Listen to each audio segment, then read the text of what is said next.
And the elves? What of them? Will asked quietly. They learned to survive. Their population dwindled, but they did not become extinct as so many of the others.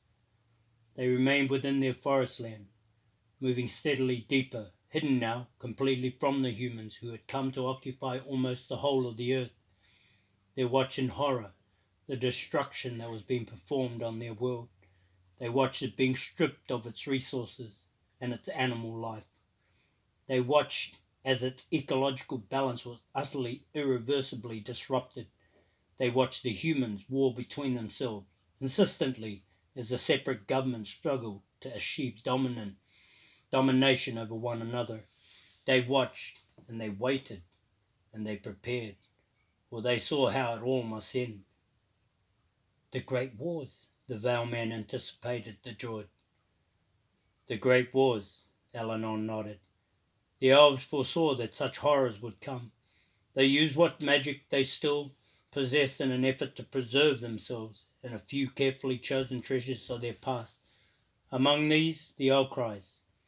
From the Holocaust that followed, it was a remarkable effort, and it allowed them to survive. Most of the other fairy creatures were destroyed. A small number of humans survived. It was not through their foresight that they did so. They survived because there were so many of them in so many different parts of the earth that the Holocaust simply missed a few of them. But everything that the humans had built was destroyed. All of their vast, sprawling civilization was erased. The old world was reduced to a barren, desolate wilderness. For hundreds of years after, all life was caught up in a savage struggle to stay alive. The few creatures that remained alive in this new world were forced to adapt to the primitive environment about them, an environment in which nature had been altered beyond recognition. Humankind was changed forever. From out of the old race of humans emerged 4 new and distinct races: men, dwarves, gnomes, and trolls. It was believed, and is still believed by most, that the elves were a 5th race born of the Holocaust. For the new races, it was the beginning of life. Most of the history of the old world was quickly forgotten. Most of the old ways vanished. The elves kept much to their history and their tradition. Only their magic was lost to them. But this time it was lost for good. Their need to adapt resulted in changes that would not otherwise have occurred. Changes that brought them closer, culturally and physiologically, to the new races.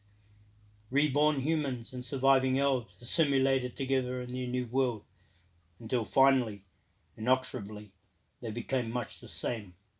And when at last, almost 1,000 years after the Great Wars had ended, the new races began to emerge from the primitive lives they had endured while struggling to survive the after effects of the Holocaust. The elves stood with them. No longer would they hide in their forest land as impartial observers to the development of the world. This time they would be part of that development, working openly with the new races to be certain that the men did not travel a second time that roadway which had almost ended with the destruction of all life. Thus did the elves, through the druid Gallifile, convene the first council at Paranor. Thus did the elves seek to turn the races from an ill-advised search for the old sciences of energy and power, counselling instead a more cautious approach to life's mysteries. Thus did they seek to regain the small magics they had lost, believing these arts would help them best in their efforts to preserve their new world and its life. Yet the elves had no magic, Will reminded the big man. Only the druids did. The druids and a handful of others scattered through the land, Eleanor corrected. He seemed to lose himself momentarily when he spoke again. His voice was distant. The druids learned earlier the dangers inherent in the search for the lost magic. A druid named Bronar taught them well. His need to explore the limits of the magic destroyed him. Created in his physical shell, the creature we know now as the Warlock Lord. When the druids realized what hunger for the magic had done to him, they forbade further exploration. The magic they had found was not altogether good. Not altogether bad, it was simply powerful, too powerful for mortal men to master. For a time it was left alone, then Bronagh caught and killed all the droids at Paranor, signalling the start of the second war of the races, and suddenly there was only Bremen left to teach the magic. Then when he was gone, there was only me. He trailed off momentarily, dark eyes narrowing as he stared down into the little fire at their feet. Then he looked back suddenly at Will.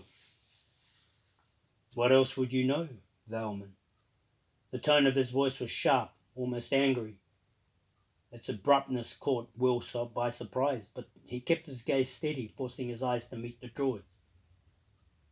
What else would you have me know? He replied quietly. Elanon said nothing, waiting. There was a long, uncomfortable silence as the two men faced each other.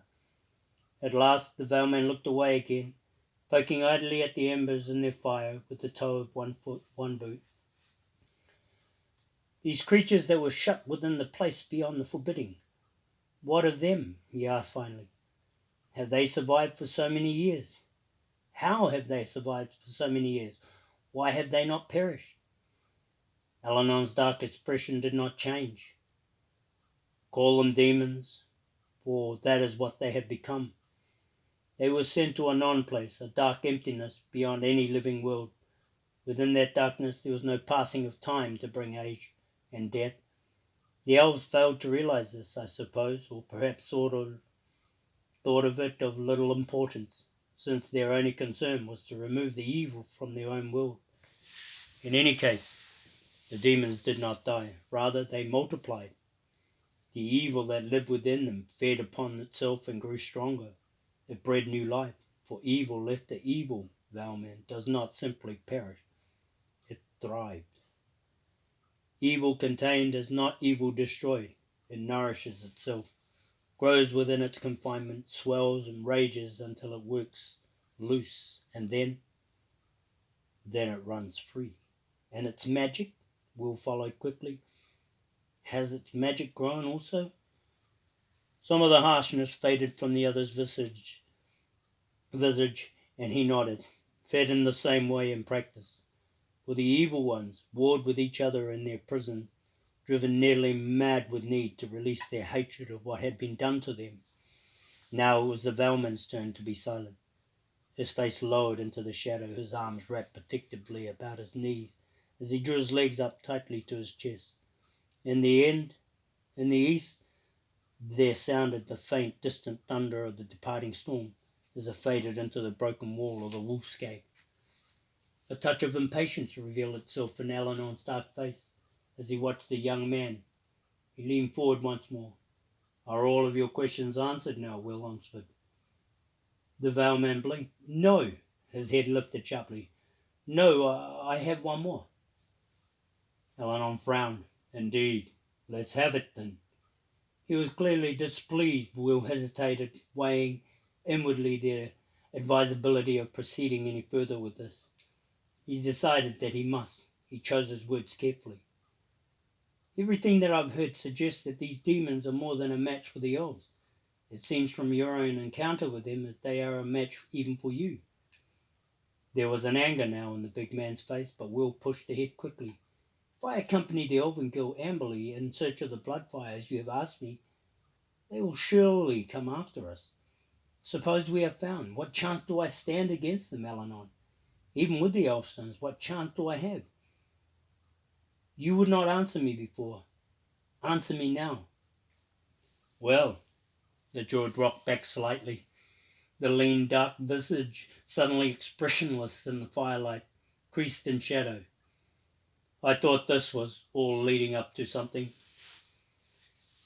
Please, give me an answer to my question, Will persisted quietly. Elanon cocked his head reflectively. I don't know the answer. You don't know? The Veilman repeated the words incredulously. The Druid blinked. In the first place, I hope to keep them from finding you. If they cannot find you, they cannot harm you. At the moment, they know nothing of you at all. I intend that it should stay that way. But if they do find me then what? Then you have the Elfstones, he hesitated. Understand this, Will. The Elfstones are a magic from the old world, a magic that existed when the Elves first defeated these creatures. The power of the stones is measured by the strength of the man or woman who wields them. There are 3 Elfstones, one each for the heart, mind, and body of the user. All 3 must unite as one. When this is done properly, the power released can be very great. He looked at the Valman sharply. Do you understand? Then why I cannot answer your question. You will determine the strength of your defense against your enemies. It must come from within you, not from the stones themselves. I cannot measure that in you. Only you can do that. I can only tell you that I judge you to be as good a man as your grandfather, and I've met no better man, Will Umsford. The Valeman stared wordlessly at the Druid for a moment, then looked down at the fire. Nor have I, he whispered. Eleanor smiled faintly. Your grandfather's chances seemed very poor when we went in quest of the sword of Shannara. He would admit that. He would admit to that. The Warlock Lord knew of him from the beginning. The Skullbearers actually came into the Vale in search of him. He was hunted every step of the way, yet he survived. And he did so, despite his own considerable doubts.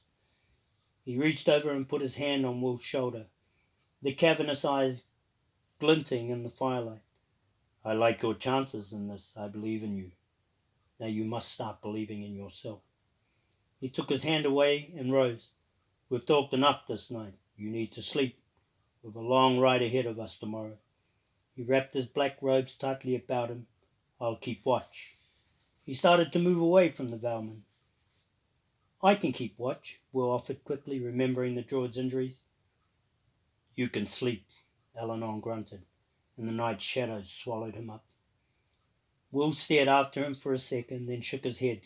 Spreading his blankets next to the fire, he rolled himself into them and stretched wearily. He would not sleep, the Valeman told himself. Not yet.